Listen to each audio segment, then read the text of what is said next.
con todos. Mi nombre es Félix Llanos y el día de hoy vamos a hablar sobre interpretación de la espirometría. La espirometría es una prueba de función pulmonar, así que antes de empezar a hablar sobre espirometría vamos a responder a la pregunta: ¿por qué debemos realizar pruebas de función pulmonar o pruebas funcionales respiratorias? En primer lugar, para detectar la presencia o ausencia de alguna disfunción o alteración pulmonar, para diferenciar alguna enfermedad pulmonar de otra,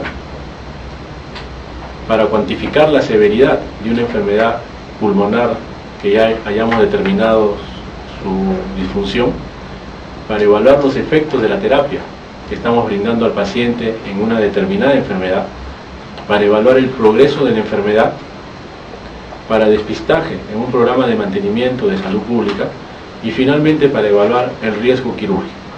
Sabiendo esto, hay que recordar, antes de hablar de espirometría, con respecto a los volúmenes y las capacidades pulmonares.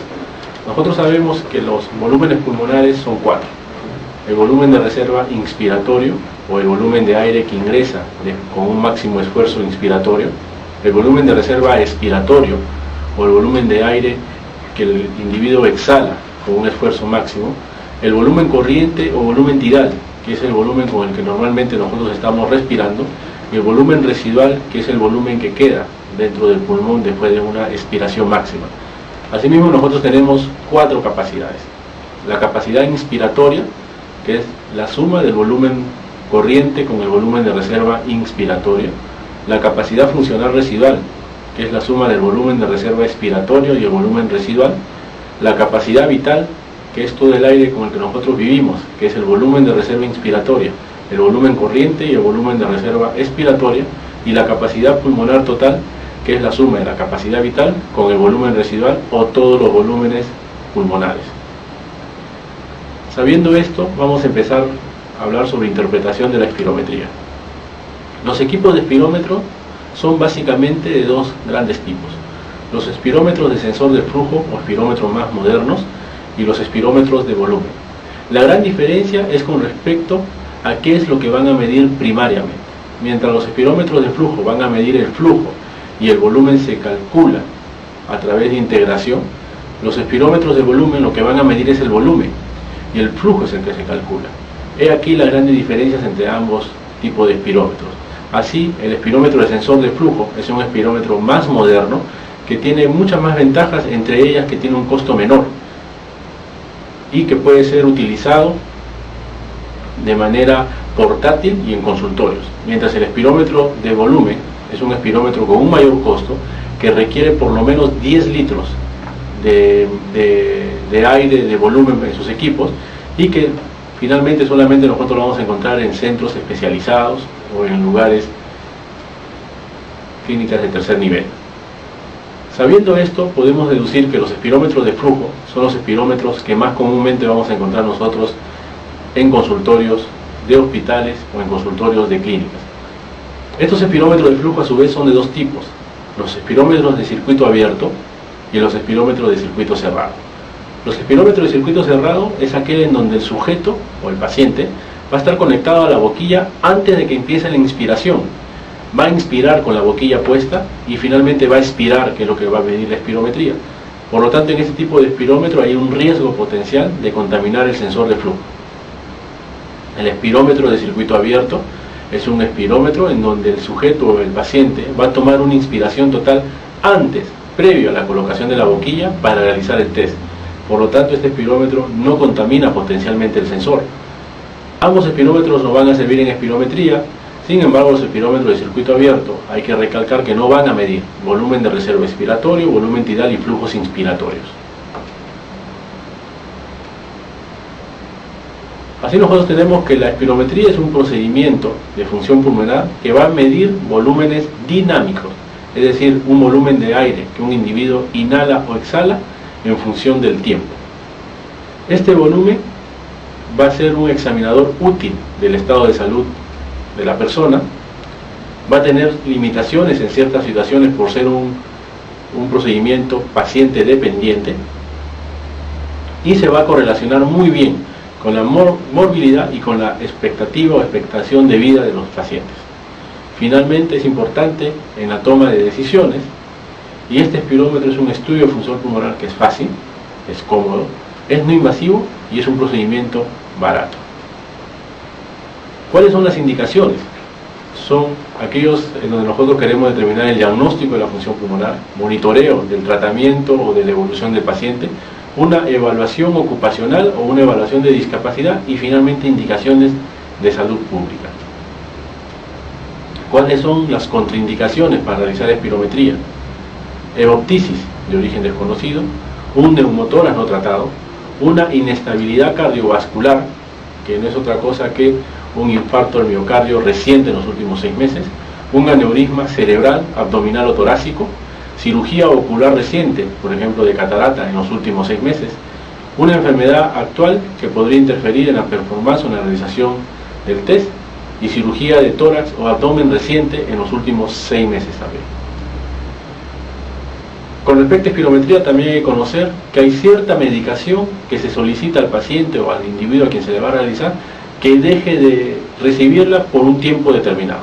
Así tenemos que, por ejemplo, los beta-2 adrenérgicos en aerosol, tipo salbutamol, por lo menos tienen que tener 12 horas sin haber utilizado. Lo mismo pasa con los anticolinérgicos en aerosol, como el bromuro de ipatrope. Otras drogas, como la teofilina, tienen que estar suspendidas desde 48 horas antes. Los antagonistas H1, 48 horas antes, y los antihistamínicos entre 3 y 4 días previos a la realización de la prueba. Los corticoides orales o en inhalador se recomienda entre 3 y 4 días previos a la prueba.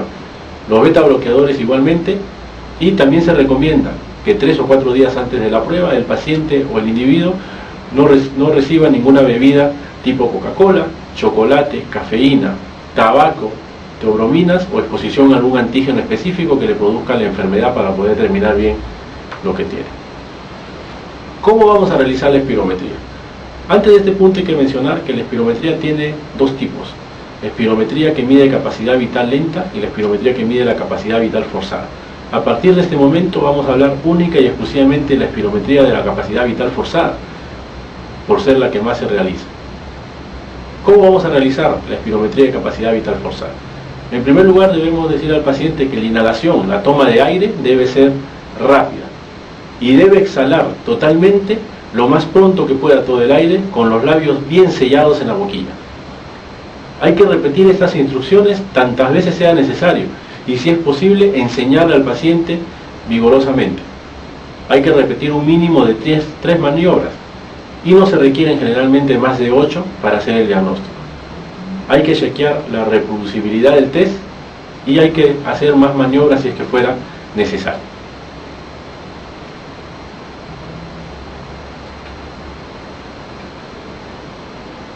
El tiempo de exhalación mínima que se le pide al paciente, el tiempo en que va a expirar o botar todo el aire de los pulmones, es por lo menos 6 segundos, a menos que nosotros hayamos demostrado una meseta obvia. Se acepta tiempos cortos en niños, en algunos adolescentes y en pacientes restringidos como en pacientes obesos o en pacientes con fibrosis pulmonar. El criterio de finalización del test es que el sujeto no pueda continuar, o la curva del tiempo-volumen va a mostrar una meseta obvia, o la exhalación forzada es de una duración razonable, más de 6 segundos. El número máximo de maniobra, como les mencionaba, 4 si es capacidad vital y 8 si se trata de una capacidad vital forzada, que es lo que estamos conversando. Es preferible generalmente comenzar con la capacidad vital, pero en la práctica diaria más se realiza la capacidad vital forzada. El uso de clips en la nariz no influencia el resultado de la capacidad vital forzada, pero sí deben ser utilizados en sistemas de circuitos cerrados. Es importante reportar la posición en el informe, si el paciente ha estado de pie o ha estado sentado, porque esto nos va a dar ligeras variaciones. Las maniobras en el circuito cerrado. El sujeto debe colocarse en la posición correcta. Se recomienda colocar en este tipo de circuito una pinza nasal. Debe asegurarse que el individuo está colocado adecuadamente la boquilla dentro de la boca. Después de 1 o 2 expiraciones normales, en volumen corriente, se indica que se realice una inspiración rápida y máxima, en menos de 1 segundo, hasta llegar a la capacidad pulmonar total o al máximo de volumen que puede tener nuestro pulmón. Se indica el inicio de la exhalación, que debe ser explosiva y debe ser rápida, vigorosa, hasta que el individuo tenga criterios de terminación, que lo vamos a ver posteriormente. Se indica una inspiración máxima nuevamente para hacer la curva inspiratoria hasta llegar nuevamente a la capacidad pulmonar total. En caso de que una maniobra haya fallado, se deben repetir las instrucciones y se debe hacer en la medida de lo posible una demostración. Se requiere completar un mínimo de 3 buenos intentos, hasta un máximo de 8. Se debe revisar los criterios de repetibilidad y si es necesario se debe realizar maniobras más. Observar los mensajes de error que figuran en los equipos es importante. En la maniobra de circuito abierto es algo diferente. Primero, igualmente debe colocarse al sujeto en la posición correcta. Se recomienda colocar una pinza nasal para que el individuo evite volver a inhalar. Sin embargo, esto no es muy necesario en este tipo de maniobras. Sin tener la boquilla puesta, se indica que inicie una inspiración rápida y forzada y máxima en menos de un segundo para llegar a la capacidad pulmonar total. En ese momento, el técnico debe asegurarse que se coloque adecuadamente la boquilla dentro de la boca y se indica el inicio de la expiración, que al igual que la anterior debe ser explosiva y vigorosa hasta llegar a la meseta. El individuo debe retirarse de la boquilla para inhalar nuevamente y en un caso de una maniobra fallida se debe repetir cuantas veces sea necesario. Debe haber un mínimo de 3 maniobras que cumplan los criterios de aceptabilidad para dar por concluido el procedimiento. Entonces yo tengo que tener criterios de rendimiento del equipo, que generalmente ya vienen por la fábrica que lo está vendiendo, validación del equipo y control de calidad, y hay que estar a partir de acá viendo lo que es las maniobras del paciente. Medición del procedimiento y ver que estos procedimientos sean aceptables. Finalmente ver que sean reproducibles e interpretar. Y esta interpretación tiene que ir de la mano con la evaluación clínica y la evaluación de calidad técnica. ¿Cuáles son los criterios de aceptabilidad que hemos estado mencionando varias veces? Deben ser que los espirogramas deben estar libres de todo tipo de artefacto, que vamos a ver después unos ejemplos como son el tos o la cierre de la glotis durante el primer segundo, terminación temprano, que es lo más frecuente, esfuerzo variable, boquilla obstruida o una boquilla débil.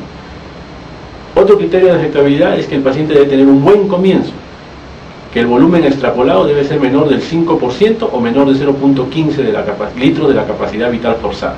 Esto, ¿cómo lo vemos? Viendo que la curva esté lo más derecha posible a la hora que el paciente hace una exhalación. Tener una exhalación satisfactoria, 6 segundos, o llegar a una meseta en la curva, o una razonable meseta, en caso el individuo no pueda seguir exhalando. Estos son ejemplos de procedimientos inadecuados. En la letra A, nosotros lo que vamos a ver es un procedimiento adecuado, en donde el individuo ha tenido una buena exhalación. Nótese la curva cómo sube de manera rápida, de forma vertical, para finalmente caer en forma curva. Esta forma vertical se acerca a la vertical base, lo que nos está diciendo que el volumen extrapolado es el adecuado. En el caso del B, nosotros estamos viendo esfuerzos submáximos, en el caso del ejemplo B, o variables que coinciden con volúmenes extrapolados elevados, como es el caso del C. Esfuerzo submáximo significa que el individuo no ha hecho todo el esfuerzo que debería para poder exhalar el aire. Volúmenes extrapolados elevados significa que el individuo ha hecho, como vemos en el gráfico C, hasta 2 expiraciones forzadas en una misma maniobra. Por eso tiene 2 picos. En este caso estamos viendo, en el caso A, una curva flujo-volumen de un sujeto que ha tenido una terminación temprana del proceso de espirometría. Nótese cómo cae abruptamente y en forma vertical la curva flujo-volumen, a la altura más o menos donde está el número 5. Y en la curva volumen-tiempo, nótese cómo el individuo ha llegado a soplar únicamente 2 segundos. Este es otro ejemplo de otra curva no adecuada, que no cumple criterios de aceptabilidad. ¿Qué vemos en este caso? Lo que estamos viendo es en la curva flujo-volumen, una pendiente de caída que tiene muchos altibajos, que tiene muchas variables, muchas curvas pequeñas en su interior. Y en la curva volumen-tiempo estamos viendo cómo a la altura del primer segundo hay una pequeña variación de la curva que está subiendo de manera vertical. Esto se debe a que el paciente ha tenido un proceso de tos en el primer segundo. Esta prueba debería ser considerada inválida por la presencia de tos.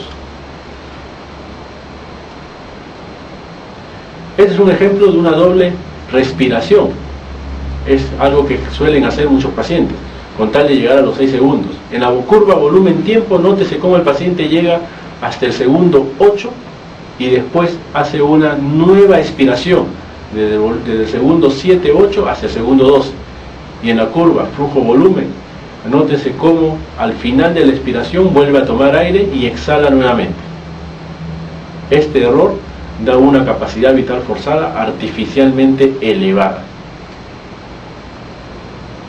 Viendo que las curvas hayan sido aceptables, pasamos a continuación a lo que son los criterios de reproducibilidad, o de que los valores son reproducibles. Después de 3 espirogramas aceptables que han cumplido los criterios previos, hay que aplicar el siguiente test. Están los dos capacidades vitales forzadas mayores dentro de 0.15 uno del otro. Están los dos volúmenes expiratorios forzados en el primer segundo dentro de 0.15 uno del otro. Si ambos criterios se cumplen, la sesión ha concluido. Si ambos criterios no se cumplen, debemos continuar la sesión hasta que ambos criterios se hayan cumplido o se hayan hecho 8 test o el paciente ya no pueda continuar. La espirometría es una prueba que va a estudiar volúmenes pulmonares. Estos volúmenes pulmonares van a ser el volumen de reserva inspiratorio, el volumen de reserva expiratorio y el volumen corriente. Y va a estudiar capacidades pulmonares, la más importante, la capacidad vital y la capacidad de reserva inspiratoria. Y va a estudiar, como decía la definición, estos volúmenes con respecto al tiempo. Y básicamente nos va a interesar el volumen que el paciente expira de manera forzada en el primer segundo y la relación que tiene este volumen expiratorio forzado el primer segundo con respecto a la capacidad vital forzada total. Entonces así nosotros tenemos que el paciente va a realizar maniobras de capacidad vital forzada y estas maniobras hay que ver si cumplen o no cumplen criterios de aceptabilidad. Si cumplen los criterios de aceptabilidad, hay que buscar que hayan por lo menos 3 maniobras aceptables. Una vez que han cumplido las 3 maniobras aceptables, recién voy a revisar si cumple o no cumple criterio de reproducibilidad. ¿Cómo voy a determinar esto? Hay que determinar el mayor capacidad vital forzada y el mayor volumen expiratorio forzado al primer segundo, y hay que compararlo con el que sigue y que la diferencia sea menor de 0.15. Y hay que buscar la mejor curva, y esto que está aquí lo vamos a guardar en la máquina y vamos a proceder a la interpretación. Otra utilidad de la espirometría es ver cuál es la respuesta al broncodilatador. Y existe esta respuesta al broncodilatador si es que el volumen expiratorio forzado al primer segundo aumenta en más del 12% del basal o aumenta en más de 200 mililitros del basal. El procedimiento para la respuesta a los broncodilatadores. El individuo debe en primer momento haber completado una espirometría basal, y esta espirometría debe tener 3 maniobras de capacidad vital forzada aceptables y repetibles tanto para la capacidad vital forzada y para el BEF1. La dosis y el método de administrar el broncodilatador debe ser de acuerdo a la indicación clínica. Sin embargo, se recomienda salbutamol y bromuro de dipatropios. Se recomiendan los siguientes pasos. Se debe usar una cámara espaciadora o aerocámara. Se debe administrar una sola dosis a la vez. Se debe realizar una expiración suave e incompleta. Inhalar al máximo en una sola expiración hasta alcanzar la capacidad pulmonar total. Sostener la respiración por 5 a 10 segundos antes de exhalar, y debemos administrar 4 dosis, separadas a intervalos de 30 segundos, tanto de salbutamol o de bromuro de dipatropio. Si existe preocupación con respecto a taquicardia o temblor, se pueden administrar dosis menores del medicamento. Se debe haber un reposo de 10 a 15 minutos, hasta 20 es aceptable para broncodilatadores agonistas y 30 minutos para anticolinérgicos, y posterior a este tiempo el individuo debe obtener 3 nuevas maniobras de capacidad vital forzadas. Esta es la respuesta a un broncodilatador. Nótese la curva que está en líneas continuas, su BEF1, y la curva que tiene una subida aceptable, y nótese la curva que está en línea discontinua. cómo hay una variación entre ambas curvas, hay una diferencia en el BEF1 y en casi todas las medidas. Esto que está acá me está hablando de una respuesta a broncodilatadores. Si es que esta diferencia del BEF1 es mayor del 12%, mayor de 200 mililitros, yo estoy haciendo el diagnóstico de asma. ¿Cuáles son los diagnósticos que me permite hacer mi espirometría? Me permite hacer un diagnóstico de una enfermedad obstructiva, en donde lo que yo voy a evidenciar es una disminución del BEF1 menos del 70%, un aumento de la capacidad vital forzada, un aumento del volumen residual, que no lo puedo medir por espirometría, y una disminución del índice BEF1, capacidad vital forzada. O voy a hacer el diagnóstico de una enfermedad restrictiva, donde lo que voy a tener es una disminución de la capacidad vital forzada menos del 80% debido a una disminución de la capacidad pulmonar total, y una relación BEF1 capacidad vital forzada normal. Entonces yo puedo tener tres tipos de diagnósticos al final de una espirometría. Normalidad ventilatoria, en donde la relación BEF1 capacidad vital forzada está normal y la relación capacidad vital forzada está mayor del 80%. Hay que aclarar que una prueba espirométrica dentro de la normalidad no significa que el sujeto está sano respiratorio. Voy a tener obstrucción al flujo aéreo, en donde tengo una relación BEF1 capacidad vital forzada menor del 70% y un BEF1 menor del 70% o menor al 100% según la ATS, y es un patrón que puede demostrarse perfectamente con espirometría. La obstrucción puede ser reversible con broncodilatadores, lo que sugiere asma bronquial, o puede generarse experimentalmente con dosis bajas de metacolina, histamina, ejercicio, aire frío u otros irritantes, lo que define a la que se llama hiperreactividad bronquial. Va a determinar el flujo aéreo y hay que recordar que el flujo es igual a la presión entre la resistencia. ¿Cuáles son las causas de esta obstrucción o limitación al flujo aéreo? La reducción de la elasticidad pulmonar, como vemos en el enfisema o EPOC, el aumento de la resistencia de la vía aérea, una vía aérea superior que tenga un aumento de resistencia como es la estenosis traqueal, la parálisis de cuerdas vocales, que puede ser fija o variable, intra o extratorácica, y en la vía aérea inferior puedo ver limitación al flujo aéreo por inflamación, por secreciones, por remediación bronquial o por tumores. Puede ser reversible con broncodilatadores o puede no ser reversible con broncodilatadores. Los padecimientos comunes, en este caso de obstrucción de vía aérea inferior, son el asma bronquial y el EPOC. Menos comunes son las bronquiectasias y la bronquiolitis obliterante. Otro diagnóstico es capacidad vital baja o disminución del volumen pulmonar desplazado. En este caso lo que yo voy a ver es capacidad vital forzada menor del 80% con una relación BEF1 capacidad vital forzada dentro de límites normales. La disminución de la capacidad vital puede ser debida a una baja en la inflación pulmonar máxima o la capacidad pulmonar total, una restricción pulmonar en otras palabras, o también puede ser debida a un atrapamiento aéreo en la expiración, que es un aumento de volumen residual, que es típica de la obstrucción bronquial, pero obstrucciones bronquiales severas.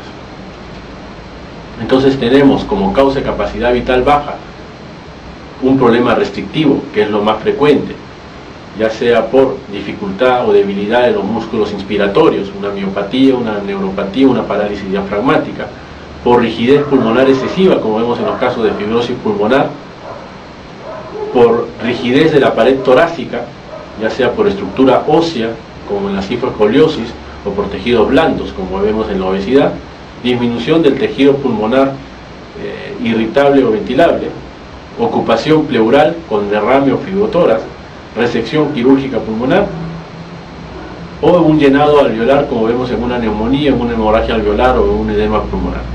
También tenemos como causa de una capacidad vital baja un atrapamiento aéreo de manera severa, como es la obstrucción o colapso bronquial, como por ejemplo lo vemos en el asma o en EPOC, presencia de bulas en el pulmón, rigidez de la caja torácica que impida la expiración completa, como lo vemos en la cifoescoliosis o en la espondilitis anquilosante, o una debilidad de los músculos expiratorios o cese prematuro del esfuerzo expiratorio del paciente.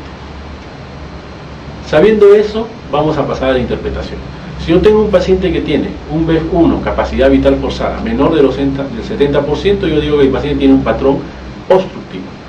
Y si este patrón obstructivo se acompaña de un BEF1 mayor de 80%, decimos que es un patrón obstructivo border. Si es mayor de 60, pero menor del 80%, un patrón obstructivo leve. Si es mayor del 40, pero menor del 60%, un patrón obstructivo moderado. Y si es un BEF1 menor del 40%, decimos que es un patrón obstructivo severo. En el caso tenga un BEF1 capacidad vital forzada mayor del 70%, con una capacidad vital forzada menor del 80%, decimos que estamos frente a un patrón restrictivo. Y este puede ser, si es menor del 80%, pero mayor del 60% leve, si es menor del 60%, pero mayor del 50% moderado, y si es menor del 50%, un patrón restrictivo severo. Esta es la curva volumen-tiempo espirométrica normal, en donde les estoy enseñando lo que es la pendiente de la línea, lo que ocurre entre el 75% de la capacidad vital forzada y el 25% de la capacidad vital forzada, lo que nosotros llamamos el flujo mesoexpiratorio. Y cómo este flujo mesoexpiratorio, que es diagnóstico de patrón obstructivo de vías aéreas pequeñas, varía grandemente cuando al paciente le damos broncodilatadores. Ya para terminar, voy a ponerle un par de ejemplos de espirometrías. En esta espirometría, como les decía, lo primero que hay que determinar es cuál es la relación BEF1 capacidad vital forzada. Si ustedes se dan cuenta, si están viendo el gráfico, les invito a que miren lo que está en azul. Lo que está en azul dice prueba número 6, dice BEF1 capacidad vital forzada más del 70%, en el consigna está más del 80% y el porcentaje de consigna más del 90%. Por lo tanto, esta es una espirometría en donde no estamos demostrando patrón obstructivo, porque es más del 70% la relación BEF1 capacidad vital forzada. Si no es patrón obstructivo, lo siguiente que tenemos que ver es si estamos ante un patrón restrictivo, por lo que vamos a mirar la capacidad vital forzada, que es la primera línea. La capacidad vital forzada vamos a ver en azul, en prueba número 6, que el individuo ha hecho 4.73 y para su peso, su talla, su edad, su sexo y su raza le corresponde 5.38, por lo tanto está en un 90% de su capacidad vital forzada, lo que me está diciendo que finalmente esta es una espirometría normal. El siguiente ejemplo, quiero que miren la curva flujo-volumen en primer lugar. Es una curva flujo-volumen en donde la línea vertical se acerca bastante a la línea vertical expiratoria del paciente y finalmente viene una curva descendente bien marcada. Yendo al análisis de este paciente, tenemos que ver en primer lugar la relación BEF1 capacidad vital forzada y vemos que en este paciente está en un 37.8%. Por lo tanto nos está diciendo que este es un patrón obstructivo bien marcado. Este patrón obstructivo ahora tenemos que valorarlo, si es leve, moderado o severo. Por lo tanto vamos a ver el BEF1. Este paciente en su BEF1 ha hecho 0.9 litros de un total de 2.24 que debería ser, por lo tanto está en un 35%.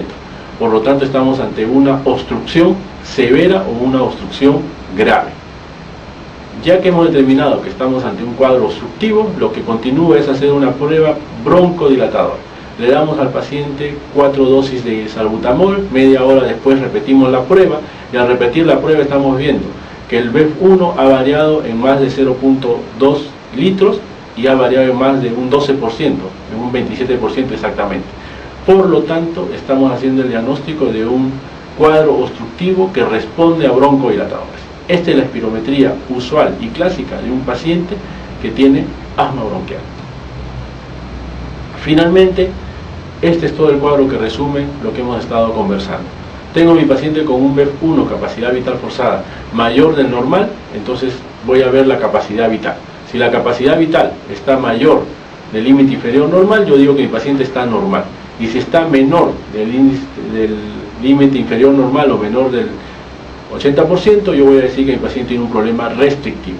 Si la relación BEF1, capacidad vital forzada, no está mayor del límite inferior normal, yo voy a decir que mi paciente tiene un problema obstructivo o un problema mixto.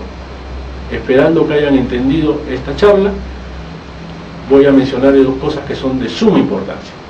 Estábamos conversando al inicio de la charla con respecto al riesgo de infección que tienen los espirómetros de circuito cerrado.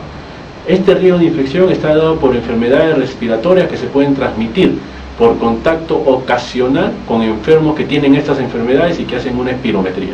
Por lo tanto, al realizar una espirometría es preferible esperar que el paciente no tenga ningún cuadro infeccioso agregado. ¿Cuáles son estas infecciones que se pueden transmitir? Infecciones virales, bacterianas, de clamidias y de ricketsia. Dentro de las virales tenemos las infecciones respiratorias superiores causadas por todos los virus, incluyendo influenza, y dentro de las bacterianas tenemos micoplasma, difteria y una variedad de neumococos. Y también tenemos tuberculosis. ¿Y cuáles son las enfermedades respiratorias que no son transmisibles por contacto con enfermos que tienen estas enfermedades y que son sometidos a una espirometría? Las que estamos viendo aquí: actinomicosis, aspergilosis, paragonimiasis, blastomicosis, histoplasmosis, neumonía bacteriana en general, que incluye legionela, estreptococo beta hemolítico y neumocistis carini. Por lo tanto, si mis pacientes tienen estas enfermedades, potencialmente pueden ser sujetos de realizarse una espirometría. Ahora sí, esperando que haya sido de su agrado y que hayan podido entender bien cómo se interpreta una espirometría, quedo de ustedes.